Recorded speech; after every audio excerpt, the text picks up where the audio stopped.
I'm Nathan, 33 years old, and last year I bought my first house with the inheritance money my grandparents left me. They always believed in me when nobody else did. My birthday was coming up, and my family insisted on throwing me a party at my place. They kept mentioning a special gift they had planned. I was actually excited, thinking they were finally proud of me for being financially responsible.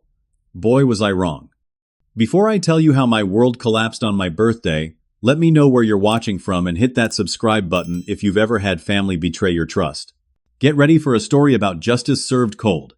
Life wasn't always easy for me. I lost both my parents in a car accident when I was just 12 years old. The tragedy left me an orphan overnight, forcing me to move in with my grandparents, while my Aunt Deborah and Uncle Frank, who were more financially stable, somehow always found excuses not to take me in. My grandparents weren't wealthy by any means, but they gave me something more valuable than money. They gave me unconditional love and support. My grandfather William worked as a carpenter his entire life, while my grandmother Elizabeth taught third grade at the local elementary school. They lived modestly in a small two-bedroom house on the outskirts of town. Despite their limited resources, they never made me feel like a burden. Instead, they encouraged my dreams and ambitions. I still remember my grandfather saying, "Nathan, you might not have everything you want, but you have everything you need to become the man you're meant to be." Those words became my mantra as I worked my way through high school and eventually college, taking on part-time jobs to help with expenses. My Aunt Deborah and Uncle Frank, on the other hand, lived in a much more affluent neighborhood. They had 2 children, my cousins Jessica and Ryan, who never missed an opportunity to flaunt their latest gadgets or vacation stories. Whenever we had family gatherings, I could feel the divide between us, not just financially, but emotionally too. They viewed me as the poor relative, the charity case that my grandparents had taken in. When I graduated from college with a degree in computer science, my grandparents were beaming with pride. They had supported me through every late-night study session and every moment of self-doubt. Unfortunately, my grandfather passed away just 3 months after my graduation. My grandmother, perhaps from a broken heart, followed him 6 months later. The day of the reading of their will, I expected nothing. They had already given me so much, and I was grateful for every moment I had with them. So when the lawyer announced that they had left me their entire savings, a sum of $200,000, I was completely stunned. "They wanted you to have a fresh start," the lawyer explained, handing me the documents. "They were extremely proud of you." The room fell silent. I could feel the burning gazes of my aunt, uncle, and cousins. Their expressions were a mixture of shock and something darker, something that resembled resentment. But in that moment, all I could think about was how much my grandparents had loved me. Instead of splurging on a fancy car or exotic vacations like many might have done, I decided to invest in my future. After months of searching, I found a modest but charming 3-bedroom house in a nice neighborhood. It needed some work, but it had potential, just like my grandfather always said I did. The day I signed the papers and received the keys, I felt a sense of accomplishment that I had never experienced before. This wasn't just a house. It was a testament to my grandparents' belief in me, a physical manifestation of their love. At first, my family seemed supportive, or at least they pretended to be. Aunt Deborah helped me pick out curtains, and Uncle Frank offered advice on home maintenance. My cousins even helped me move in, though. I noticed they spent more time inspecting every corner of the house than actually helping. "This place has such potential," Aunt Deborah would say, running her fingers along the kitchen countertop. "You know, if you ever decide to sell, you should come to us first." I brushed off these comments, attributing them to casual conversation rather than anything sinister. I was naive, eager to believe that my success had finally earned their respect and acceptance. The first red flag appeared during a family dinner I hosted about 3 months after moving in. As we sat around the dining table, I had just purchased. Uncle Frank raised his glass for a toast. "To Nathan's house," he said, his smile not quite reaching his eyes. "Our new family gathering spot." The way he emphasized our sent a chill down my spine, but I dismissed it. After all, family supports each other, right? Soon these family gatherings became a regular occurrence, always at my house, always with me footing the bill for food and drinks. I didn't mind at first. In fact, I was happy to have my home filled with people, to create new memories within these walls. But then came the suggestion, subtle at first, but growing more insistent.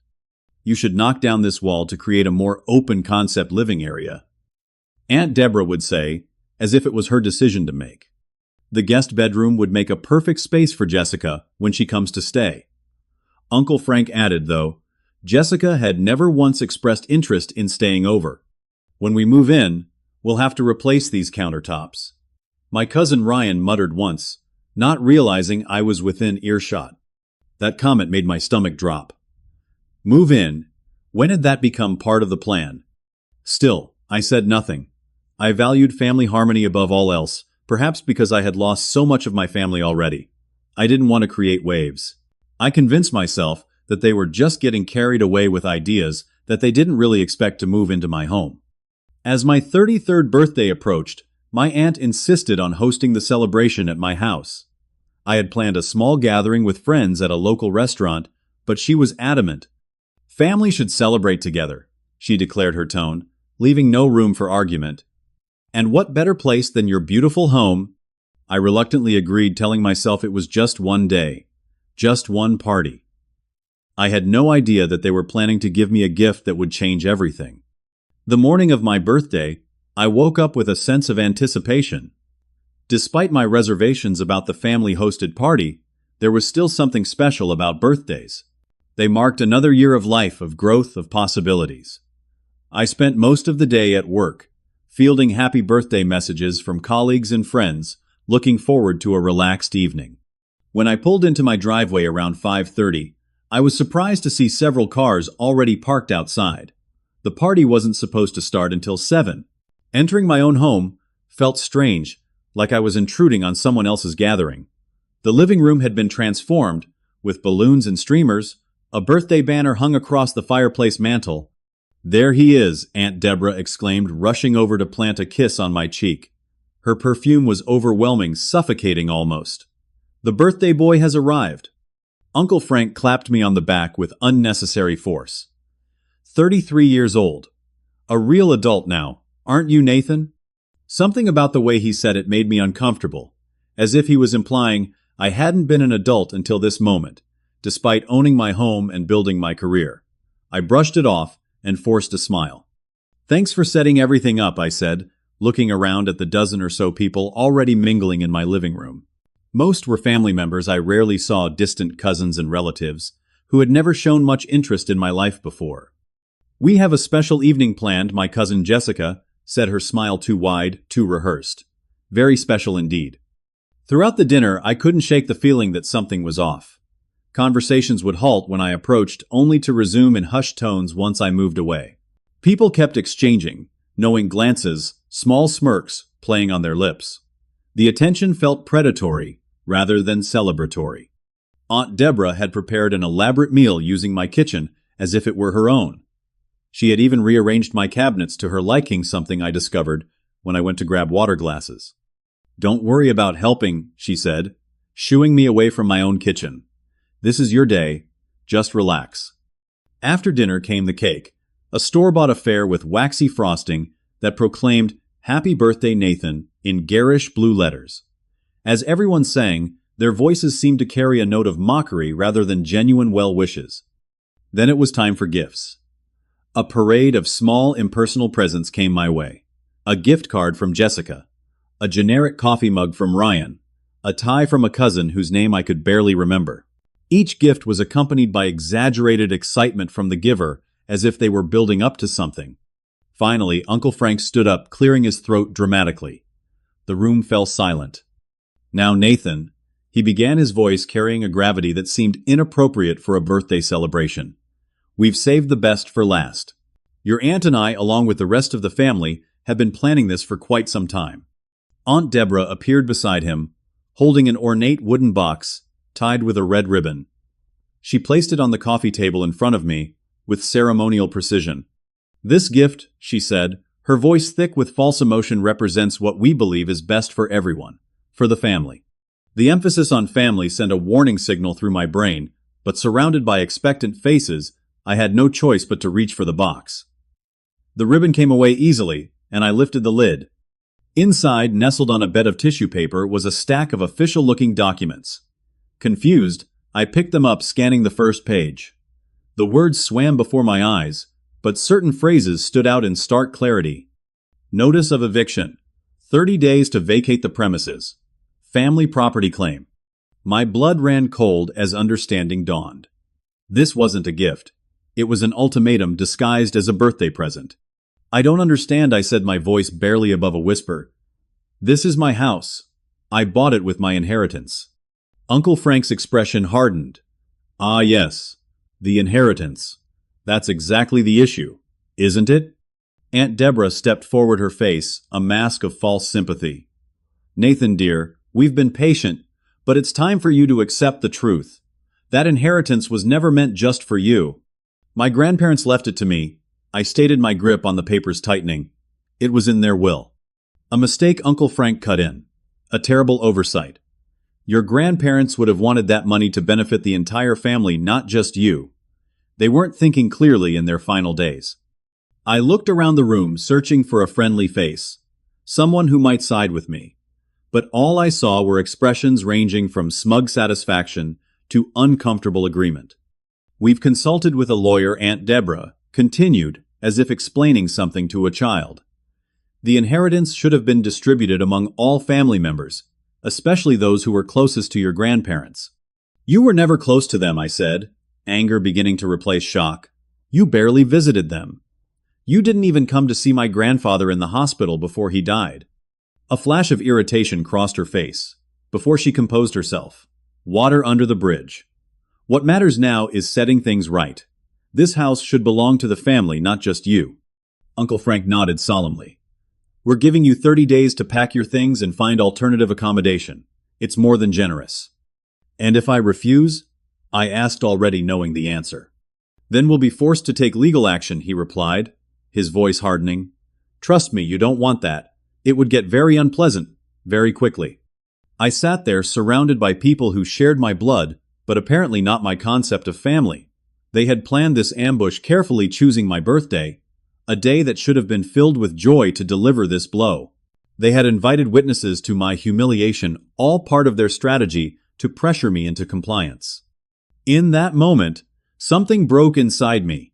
Not my spirit, but rather the chains of obligation I had felt toward these people, simply because we were related. A clarity I had never experienced before washed over me. I saw them for what they truly were, opportunists, who viewed me not as family but as an obstacle to what they wanted. But I didn't let them see this realization. Instead, I let my shoulders slump, my expression crumble into defeat. Let them think they had won.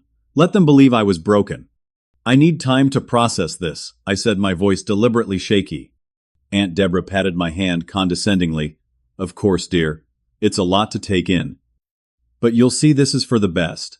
The house will stay in the family, which is what your grandparents would have wanted. As the party dispersed, people avoided making eye contact with me. They had come to witness my downfall, and now that the spectacle was over, they couldn't get away fast enough. Uncle Frank and Aunt Deborah were the last to leave, making a show of examining various features of the house, already planning changes.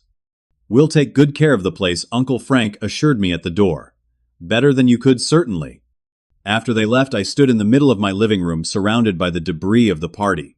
Deflated balloons, crumpled wrapping paper, half-eaten cake.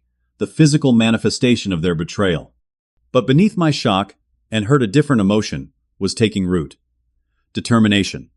They had declared war, but they had no idea who they were fighting. They thought I was the same insecure orphan desperate for their approval. They were wrong. I picked up the eviction notice, reading it more carefully this time. As my initial panic subsided, I began to notice inconsistencies, legal terms, that seemed out of place or incorrectly used. This wasn't an official document at all.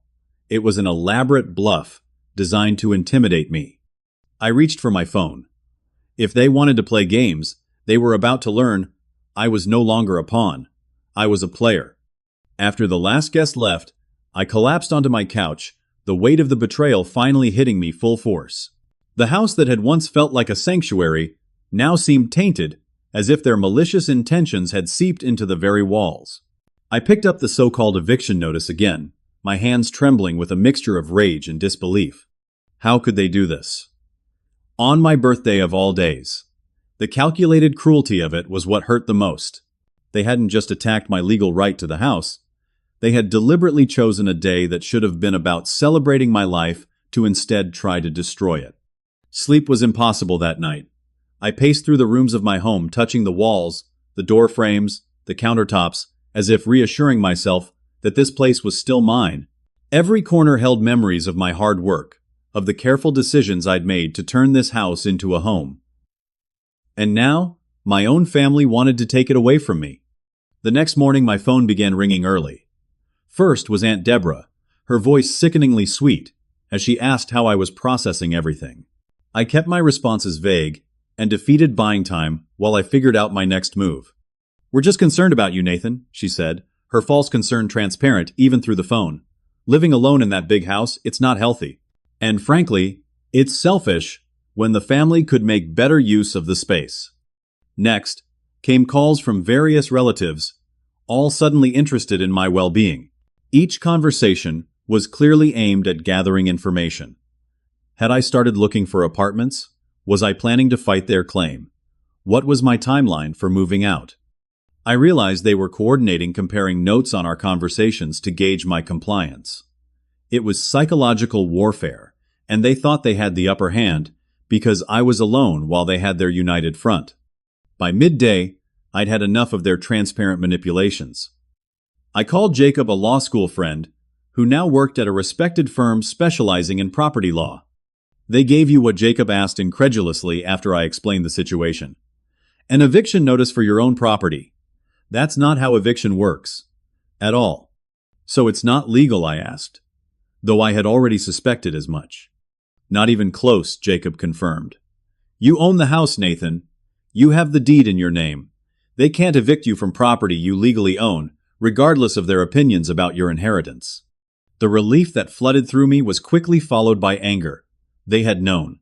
They had known their claim was baseless. Yet they had orchestrated that entire humiliating scene anyway, hoping I would be too emotionally distraught or legally ignorant to question it. "What should I do?" I asked Jacob. "First, secure all your important documents," he advised. "Your deed, the will, anything related to the inheritance and property. Second, don't engage with them about their claims. Don't argue, don't defend yourself. Simply state that you're consulting with legal counsel and redirect all their inquiries to me." After hanging up, I followed Jacob's advice, gathering all my documentation and placing it in a secure lockbox. As I sorted through papers, I found the original copy of my grandparents' will. Reading through it again, I was struck by how clear and unambiguous their intentions had been. The inheritance was mine, explicitly stated, with no room for misinterpretation. That night I barely slept again, but for different reasons. Now, instead of fear and confusion, my mind was racing with anger and plans for what to do next. The emotional toll was heavy. I felt betrayed not just by Aunt Deborah and Uncle Frank, but by everyone who had stood in that room and witnessed their attack without speaking up. The next few days brought escalating pressure tactics. Family members began showing up unannounced at my door, sometimes late at night, always with some thin excuse that inevitably led to questions about when I was planning to do the right thing and give up the house. I also began hearing from neighbors and colleagues that rumors were spreading about me. According to these stories, I had manipulated my elderly grandparents into changing their will, cutting out the rest of the family who had done so much for them. The character assassination was calculated to isolate me, to make me feel like giving in would be easier than fighting. One particularly difficult evening, after fending off another surprise visit from my cousins, I sat in my darkened living room wondering if the house was worth all this stress. Maybe I should just sell it and be done with these toxic people forever. Then my eyes fell on a photograph of my grandparents that sat on the mantel. It was taken on their 50th wedding anniversary, both of them beaming with joy and love. I remembered how my grandfather had pulled me aside that day. "Family isn't always about blood, Nathan," he had said. "It's about who stands by you when things get tough. Remember that." In that moment, I made a decision. I wasn't going to run away. I wasn't going to sell. This house wasn't just a building. It was my grandparents' legacy to me, a testament to their love and belief in my future. Giving it up would be betraying not just myself, but them as well. The next day, I happened to overhear a conversation between my cousin Jessica and her friend at the local coffee shop. They didn't notice me sitting in the corner booth, as they loudly discussed the big anniversary surprise. Mom and Dad are planning this huge vow renewal ceremony for their 30th, Jessica was saying.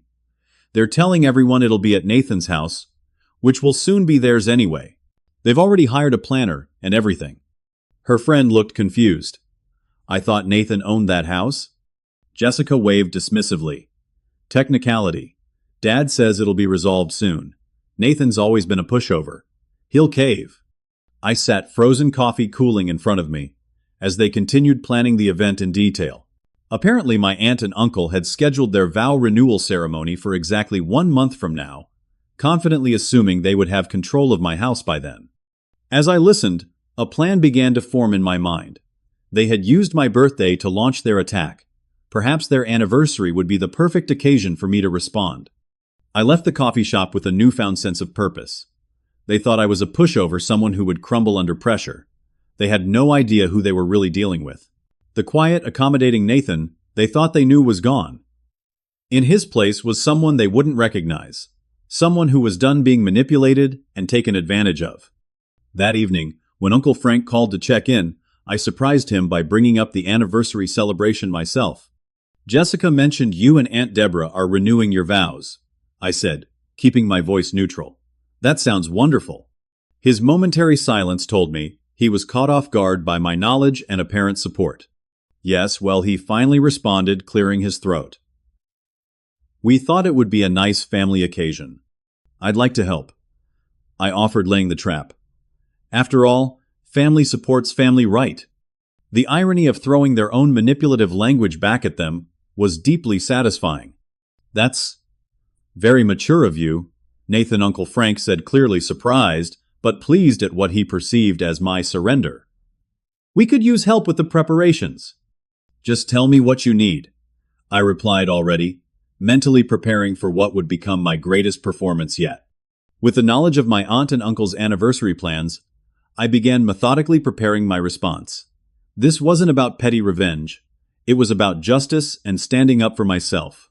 I needed to understand not just the legal aspects of my situation, but the history of manipulation that had led to this point. I started by reaching out to distant family members who had become estranged from Aunt Deborah and Uncle Frank over the years. There were more than I'd realized people who had been systematically pushed out of family gatherings and connections for various offenses, most of which amounted to not complying with my aunt and uncle's demands. My first call was to my mother's cousin Patricia, who lived 3 states away and hadn't attended a family function in over a decade. When I explained the situation, she wasn't surprised. They tried something similar when your great-aunt Martha passed away, Patricia revealed. Claimed her antique collection should be shared among the family instead of going to her daughter as specified in the will. When Laura refused to give up her inheritance, suddenly rumors started circulating about how she had mistreated her mother in her final years. This pattern repeated in conversation after conversation. My uncle's brother Thomas had been cut off for refusing to loan them money for a business venture that never materialized. A cousin named Michael had been ostracized after declining to let them use his vacation property for free because we're family. Each story confirmed what I was beginning to understand. My aunt and uncle had a long history of entitlement and manipulation, using family connections to demand resources while giving nothing in return. Armed with this knowledge, I consulted with Jacob again, this time bringing all the documentation related to my grandparents' will and the house purchase. Everything is in order, Jacob confirmed after reviewing the papers. Your ownership is ironclad. Their claim doesn't have a legal leg to stand on. Could they challenge the will itself? I asked, thinking of their claim that my grandparents weren't thinking clearly. Jacob shook his head. The will was properly witnessed and notarized. Your grandparents had regular cognitive assessments as part of their medical care which showed no impairment. Plus, the 2-year window for contesting has long passed. They know they can't win legally, which is why they're resorting to pressure tactics. Next, I needed evidence of their plot. Michigan being a one-party consent state for recordings, I began documenting every interaction I had with family members about the house situation. I invested in small recording devices that I placed strategically around my home for when they made their uninvited visits. The recordings quickly accumulated evidence of their true intentions. During one particularly revealing conversation, Uncle Frank openly admitted to my cousin Ryan that the eviction notice was just to scare him and that they had no legal claim but were counting on Nathan being too emotional and inexperienced to figure that out. While gathering this evidence, I maintained my facade of defeated compliance. I asked Aunt Deborah for recommendations on apartments, pretending to be looking for new housing. I even toured a few places, making sure word got back to them about my apparent surrender. "I just want peace in the family," I told them repeatedly, watching as they exchanged triumphant glances, believing their strategy was working. Meanwhile, I was learning more about the financial motivation behind their scheme. Through conversations with family members and some strategic questions to mutual acquaintances, I discovered that my aunt and uncle were in significant financial trouble. Years of living beyond their means had caught up with them. Their house was underwater on the mortgage, and Uncle Frank's business was struggling. My house, paid for in full, and in a desirable neighborhood, represented a solution to their problems. They could move in, sell their current property, and use the proceeds to clear their debts. It wasn't about family legacy or what my grandparents would have wanted. It was about money, pure and simple. As their anniversary approached, I volunteered to handle specific aspects of the celebration, strategically choosing roles that would give me control over key elements. I offered to coordinate with the caterer, which gave me access to the guest list. I suggested handling the seating arrangements and printed materials, which they readily agreed to, seeing it as confirmation of my submission to their will. "It's so nice to see you accepting the situation," Aunt Deborah said during one planning session in my kitchen, already measuring for new cabinets she planned to install. "This transition will be so much smoother with your cooperation." I nodded, keeping my expression neutral. "I just want what's best for everyone." She patted my hand condescendingly. "That's all we want to, dear. Family has to stick together." The irony of her statement was almost painful. Family should indeed stick together, protecting and supporting one another, not exploiting and manipulating as she and Uncle Frank had done throughout their lives. 2 weeks before the anniversary celebration, I put the final pieces of my plan in place. I hired a security service comprising friends from my college days who now worked in private security to be present on the day of the event. I met with a professional printer to create documents that mirrored the presentation of their fake eviction notice down to the ornate box and red ribbon. Most importantly, I met with Jacob and another attorney specializing in harassment cases to prepare legal paperwork that would protect not just my property rights but my personal well-being going forward. Throughout this process, the emotional strain was intense. There were moments of doubt when I questioned whether I was going too far, whether this confrontation was worth the permanent fracturing of family relationships. But then I would remember how they had used my birthday, a day of celebration, to launch their cruel attack. I would recall the decades of manipulation they had inflicted on others in the family. And I would remind myself that I wasn't destroying family bonds. I was responding to their choice to violate those bonds first. The night before the anniversary celebration, I sat alone in my living room, reviewing every detail of my plan. The house was spotlessly clean, ready for the guests who would arrive tomorrow, believing they were celebrating a loving marriage while actually witnessing its exposure. I felt a strange calm descend over me. For weeks, I had been living with anxiety, anger, and hurt swirling within me. Now, on the eve of confrontation, I was at peace. Whatever happened tomorrow, I would no longer be a victim. I would be standing up for myself, for my grandparents' memory, and for every family member who had been manipulated and cast aside by Aunt Deborah and Uncle Frank's selfish schemes. I picked up the photograph of my grandparents from the mantel, looking into their kind eyes. "I think you'd be proud," I said softly to their smiling faces. "Not of the situation, but of me finally learning to value myself the way you always did." Tomorrow would change everything. I was ready. The morning of the anniversary celebration dawned bright and clear, a perfect day for truth to come to light. I rose early, reviewing my plan one final time before the vendors began arriving. The caterers were first, followed by the florist and the rental company, delivering additional tables and chairs. I directed them with calm efficiency, ensuring everything was set up exactly as planned.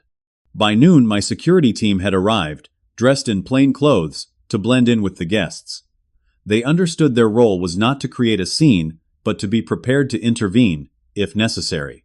I positioned them strategically throughout the house and garden, with a clear protocol for when and how to act. As the hour of the celebration approached, I changed into a sharply tailored suit, checking my appearance in the mirror. The person staring back at me looked different somehow. More confident, more determined. I was no longer the accommodating nephew desperate for family approval. I was a man standing up for what was rightfully his. Guests began arriving at 3 o'clock. I greeted each one warmly at the door, playing the role of gracious host. Many seemed surprised by my apparent acceptance of the situation, having heard rumors of the family disagreement. Others avoided eye contact, entirely uncomfortable with their complicity in what they believed was happening. At 3:30, Aunt Deborah and Uncle Frank made their grand entrance. They had arranged for a small string quartet to play as they walked in, milking the moment for all the attention they could get. Aunt Deborah wore an elaborate white dress that bordered on a wedding gown, while Uncle Frank sported a tuxedo with a white rose boutonniere. Nathan, darling, Aunt Deborah cooed air, kissing my cheeks. Everything looks wonderful. You've done such a good job with the preparations. Our last celebration in this house before the big change, Uncle Frank added, in a low voice, clapping me on the shoulder. Good man for handling it so well. I smiled politely. I wanted everything to be perfect for your special day. The ceremony itself was scheduled for 4 o'clock in the garden, followed by dinner and dancing in the large living and dining area. As guests mingled with pre-ceremony cocktails, I observed my aunt and uncle working the room, accepting congratulations and subtly dropping hints about their imminent acquisition of the family home. At precisely 4 o'clock, the quartet began playing Pachelbel's canon, signaling the start of the vow renewal ceremony. Guests moved to the garden, taking seats in the white chairs arranged in neat rows. A flowered arch stood at the front, where a family friend who had been ordained online waited to officiate. Uncle Frank took his position first, standing tall and proud under the arch. Aunt Deborah made a show of walking down the makeshift aisle, beaming at the assembled guests, as if she were a bride all over again. When they joined hands beneath the arch, many of the older guests dabbed at their eyes with handkerchiefs, moved by this display of enduring love. The ceremony itself was brief but laden with hypocrisy.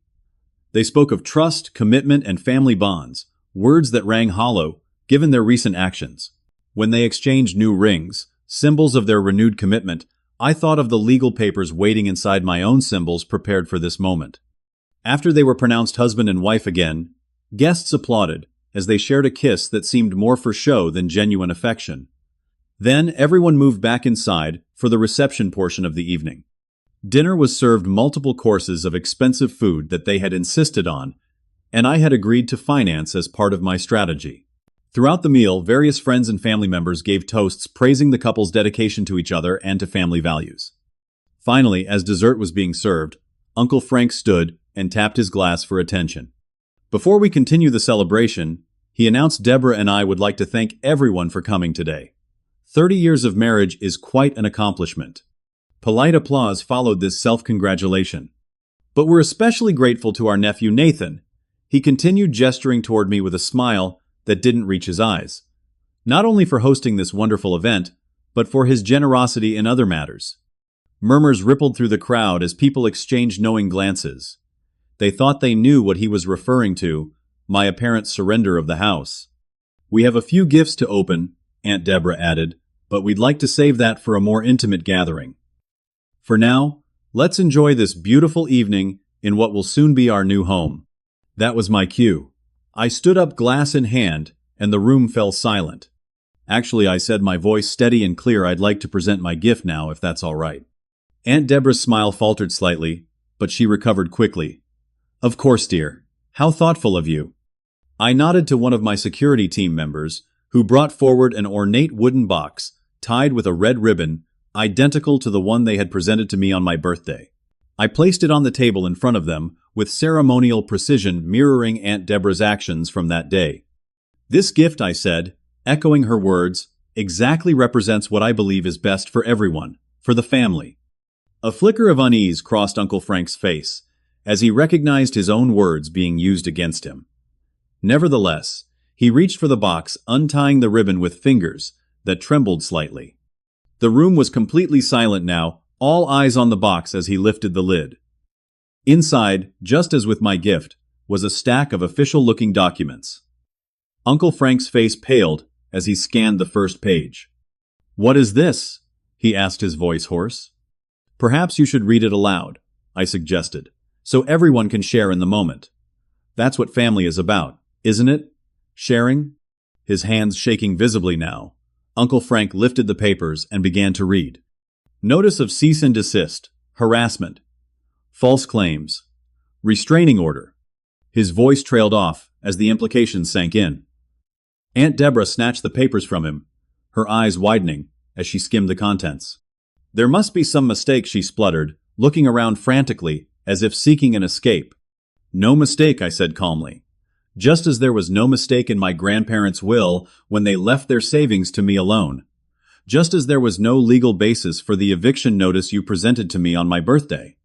Gasps and whispers spread through the gathered guests.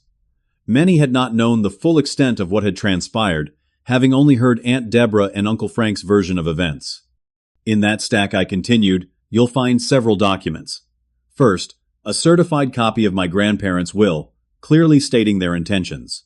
Second, the deed to this house in my name only. Third, transcripts and recordings of your numerous admissions, that you had no legal claim, but were attempting to intimidate me into giving up my property." I paused, letting this sink in, before delivering the final blow.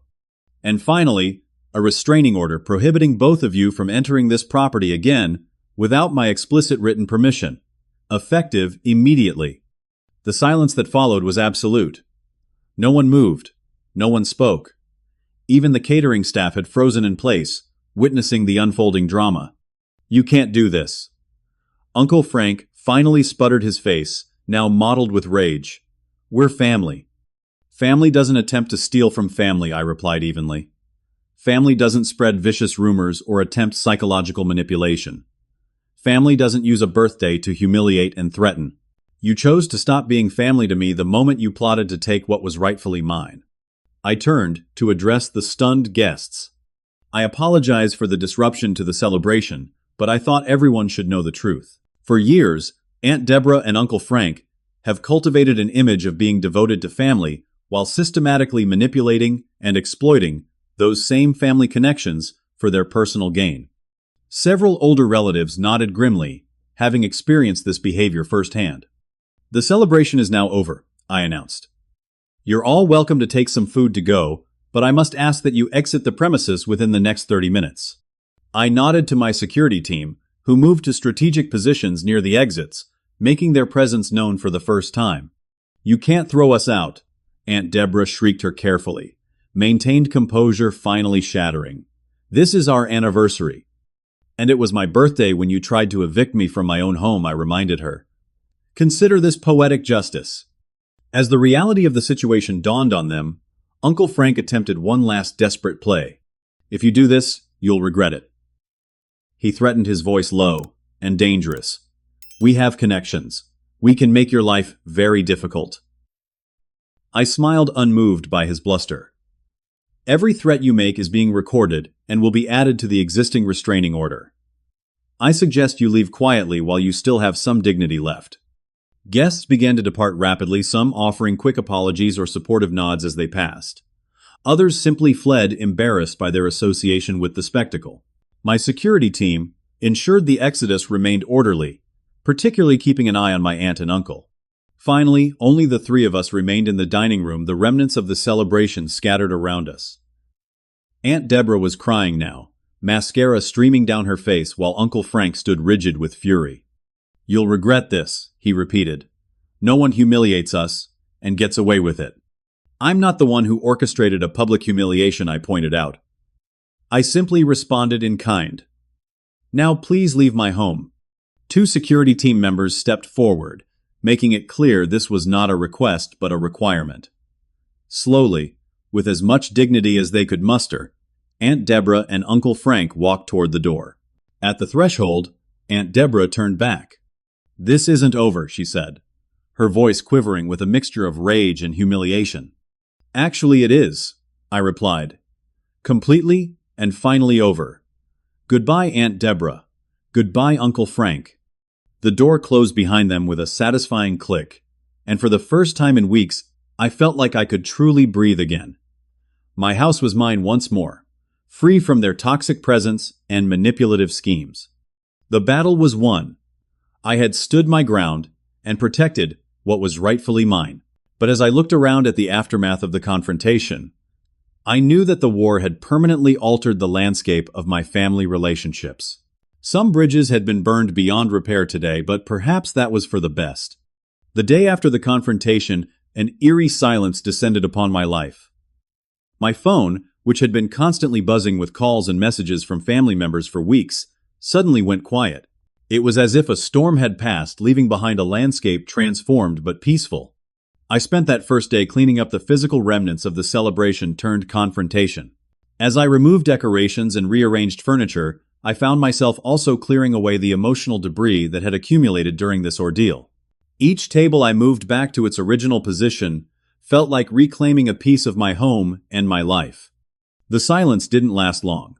By the second day, my phone began ringing again, but with a different tone to the conversations. Family members were choosing sides, and the family was fracturing along lines that had been invisibly drawn for years. My cousin Jessica called first, her voice tight with anger. "You humiliated my parents in front of everyone," she accused without preamble. "Do you have any idea what you've done?" "I defended myself," I replied calmly. "They tried to take my house, Jessica. They gave me a fake eviction notice on my birthday. How did you expect me to respond?" "They were just trying to do what's best for the family," she insisted, parroting her parents' justification. "No, they were trying to solve their financial problems by taking what's mine," I corrected her. "There's a difference." After Jessica came other relatives, some calling to express similar outrage, others to quietly offer support. My uncle's brother Thomas, who had been ostracized years earlier, called to congratulate me. "It's about time someone stood up to them," he said, genuine relief in his voice. "They've been pulling these manipulative stunts for decades." Perhaps the most surprising call came from my cousin Ryan, Jessica's brother, who had always seemed firmly in his parents' camp. "I can't publicly support you," he said in a hushed voice, as if afraid of being overheard. "But I want you to know, they did the same thing to me when Grandma Ruth left me her antique watch collection. They insisted it should be shared with the family, which really meant Mom wanted the valuable pieces for herself." These conversations revealed the true extent of Aunt Deborah and Uncle Frank's manipulation over the years. Far from being the family pillars they portrayed themselves, as they had systematically exploited family connections for personal gain, discarding or isolating anyone who resisted. A week after the confrontation, I received a formal letter from a law firm representing my aunt and uncle. It threatened legal action for defamation of character and intentional infliction of emotional distress. I forwarded it directly to Jacob, who responded with a detailed counterstatement outlining the evidence we had collected of their harassment and fraudulent claims. "They're bluffing," Jacob assured me. "They know they have no legal ground to stand on. This is just another attempt to intimidate you." True to Jacob's prediction, no actual lawsuit materialized. Instead, Aunt Deborah and Uncle Frank embarked on a campaign to salvage their reputation within the family and community. They spread a revised version of events, casting themselves as victims of my mental instability and greed. Some believed them, particularly those who had always benefited from staying in their good graces. Others, however, began to question the narrative, especially as more relatives came forward with their own stories of manipulation at the hands of the couple. The most difficult aspect of the aftermath was navigating the first holiday season. Thanksgiving had always been a large family gathering, typically hosted by Aunt Deborah and Uncle Frank. This year, the family splintered into several smaller gatherings with invisible but rigid lines determining who went where. I chose to host a small dinner at my house for the relatives who had supported me and others who had been previously marginalized by my aunt and uncle. Thomas came, as did a few distant cousins I had reconnected with during my investigation. It was smaller than previous Thanksgivings, but infinitely more genuine. As we sat around my dining table, sharing stories, and gradually relaxing into new family dynamics, I realized something important: what we had lost in quantity we had gained in quality. These connections based on mutual respect, rather than manipulation and fear, were what family should truly be about. Meanwhile, I continued to enforce the restraining order when necessary. Aunt Deborah attempted to test its boundaries twice, showing up unannounced with flimsy excuses about forgotten items from the anniversary party. Each time, I calmly reminded her of the legal consequences of violating the order, and she eventually retreated. The most unexpected outcome of the whole ordeal was the strengthening of my relationship with my grandfather's brother, Great Uncle Howard, who had been somewhat estranged from the family due to living across the country. After hearing about the confrontation, he reached out to me. "Your grandfather would be proud," he told me during a long phone conversation. "William always worried that you might be taken advantage of because of your kind nature. He'd be pleased to see you standing up for yourself." These words meant more to me than Uncle Howard could know. They confirmed what I had hoped, that my actions hadn't betrayed my grandparents' legacy, but had honored it. As the weeks passed, I began the process of reclaiming my space both physically and emotionally. I remodeled parts of the house that held painful memories, repainting rooms, and rearranging furniture to create a fresh start. Each change, no matter how small, felt like an affirmation of my ownership and autonomy. The most significant change came in my own mindset. Before this ordeal, I had defined family primarily by blood relations and had accepted toxic behavior in the name of maintaining those connections. Now I understood that true family was defined by actions, by mutual respect, and support, not by shared DNA. I began to build a circle of chosen family, strengthening connections with friends who had supported me through the crisis and relatives who shared my values.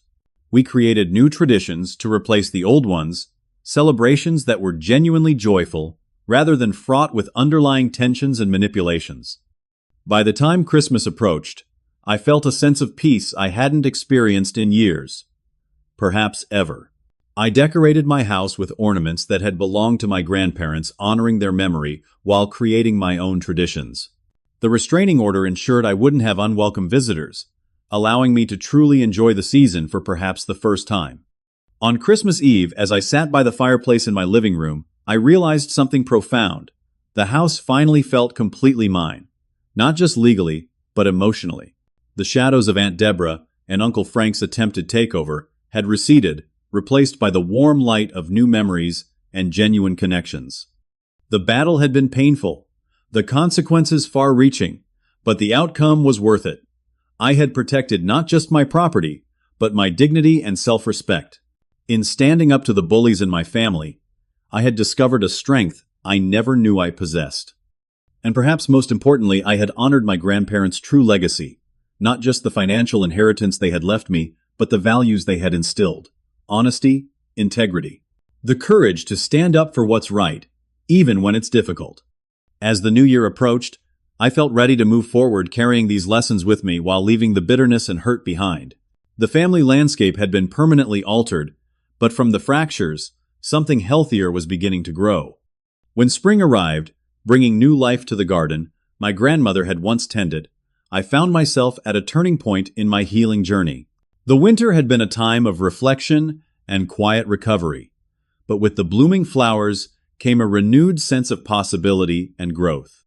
The first tangible sign of my healing was my decision to completely renovate the living room where both the birthday betrayal and the anniversary confrontation had taken place. I wanted to transform the space that held so many painful memories into something entirely new and unburdened by the past.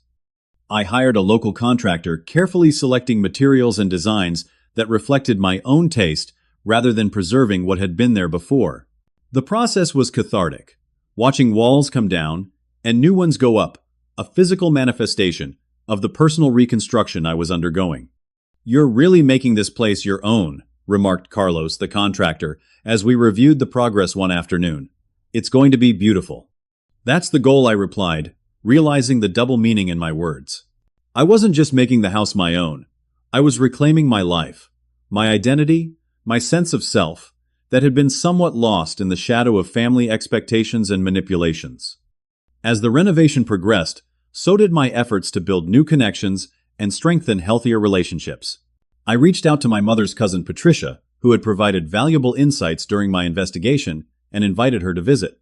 She accepted, arriving with old family photo albums and stories about my mother that I had never heard before. "Your mother would be so proud of the man you've become," Patricia told me, as we sat on the new deck I had added to the backyard. "She always stood up for what was right, even when it was difficult. You're more like her than you know." These words touched something deep within me.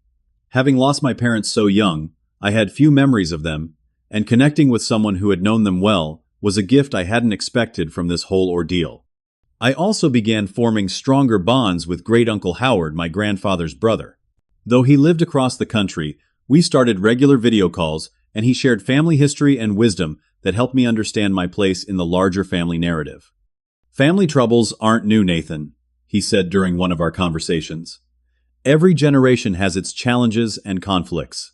What matters is how you respond to them, whether you let them define you or use them to grow stronger." His perspective helped me see that what had happened wasn't an anomaly, but part of a pattern that had existed for generations. The difference was that I had chosen to break the cycle rather than perpetuate it. Meanwhile, the legal aftermath of the confrontation gradually settled. Aunt Deborah and Uncle Frank made a few more attempts to challenge the restraining order, but each was rejected by the court due to the substantial evidence I had gathered of their harassment and manipulative behavior. Jacob called me with the final update one Tuesday afternoon. "The judge was quite clear," he reported.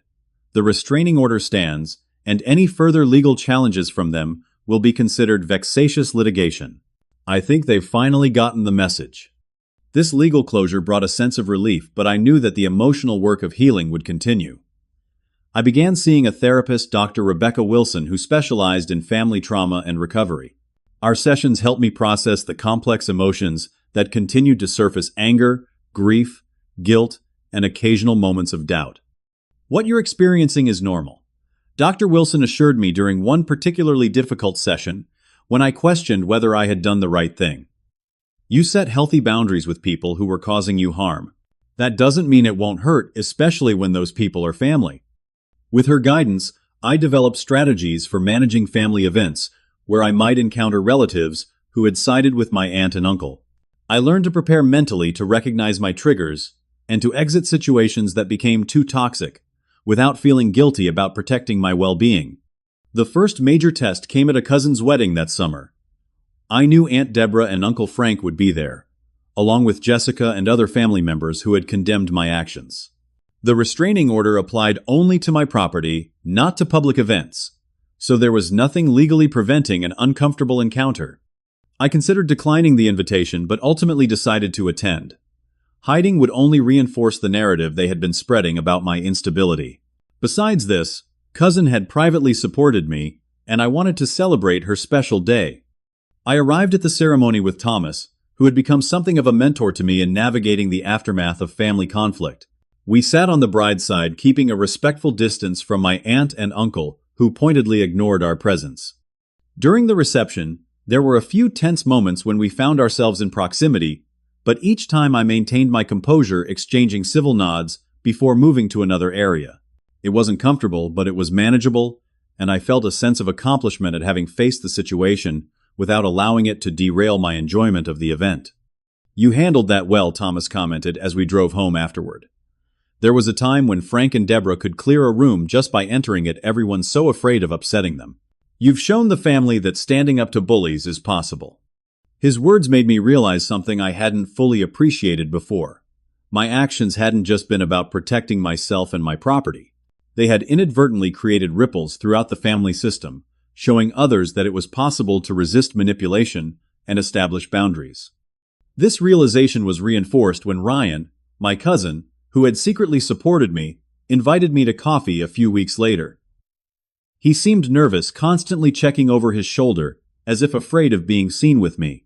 "I've been thinking about what you did," he said, his voice low, "despite the crowded cafe providing adequate privacy. Standing up to them like that.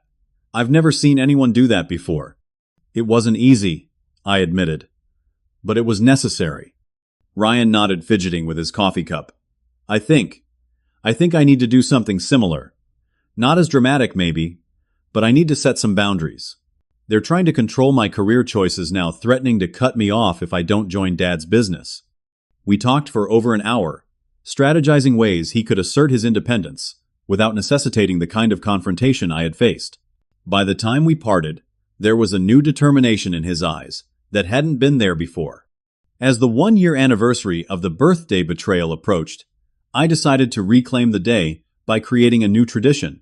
Instead of dwelling on painful memories, I planned a celebration of personal growth and freedom, inviting the people who had supported me through the past year. Great Uncle Howard flew in for the occasion, as did Patricia. Thomas came with his wife, and several friends who had stood by me joined as well. Even Ryan made an appearance, staying only briefly, but making the statement that he was choosing his own path. We gathered in my renovated living room and newly landscaped backyard, sharing food stories and laughter. There was no formal gift giving, no cake with candles, none of the traditional birthday trappings that had been tainted by last year's events. Instead, we planted a young oak tree in the backyard, a symbol of new beginnings and strong roots. As we stood around the newly planted tree, Great Uncle Howard raised a glass in toast. To Nathan, he said, his voice strong despite his 82 years, who taught us all that standing up for yourself isn't selfish, it's necessary. And to new beginnings built on honesty and mutual respect. The glasses clinked, and in that moment, surrounded by genuine affection and support, I felt a profound sense of peace. The journey had been painful, the losses real, but what I had gained was invaluable self-respect, clarity about what truly constitutes family, and the courage to protect what matters. That night, after everyone had gone and the house was quiet, I sat on the back porch looking at the young oak tree barely visible in the moonlight. It would take years to grow to its full potential, just as my own healing and rebuilding would be an ongoing process. But the foundation was solid, the direction clear. I had learned that family isn't defined by blood, but by behavior. That setting boundaries isn't selfish, but essential for well-being. That standing up to manipulation and exploitation isn't destroying family, but creating space for healthier connections to form. Most importantly, I had discovered my own strength, a resilience that had been tested and proven in the crucible of conflict. The inheritance my grandparents had left me wasn't just the money that bought this house. It was the values they had instilled, the belief in my worth, that had ultimately given me the courage to fight for what was rightfully mine. As I looked toward the future, I felt not bitterness, but gratitude for the lessons learned, however painful the teaching had been. The path forward was clear now, unburdened by toxic obligations and false narratives about what family should be. The house was truly mine at last, not just legally, but in every sense that mattered. And so was my life reclaimed from those who would have taken both. Have you ever had to stand up to family members who tried to take advantage of you? I'd love to hear your stories in the comments below. Remember, protecting your boundaries isn't selfish, it's necessary for your well-being. Like this video if you found my story helpful, subscribe for more real-life experiences, and share with someone who might need to hear that it's okay to stand up for themselves even against family. Thank you for listening to my journey. And remember, true family supports you, they don't exploit you.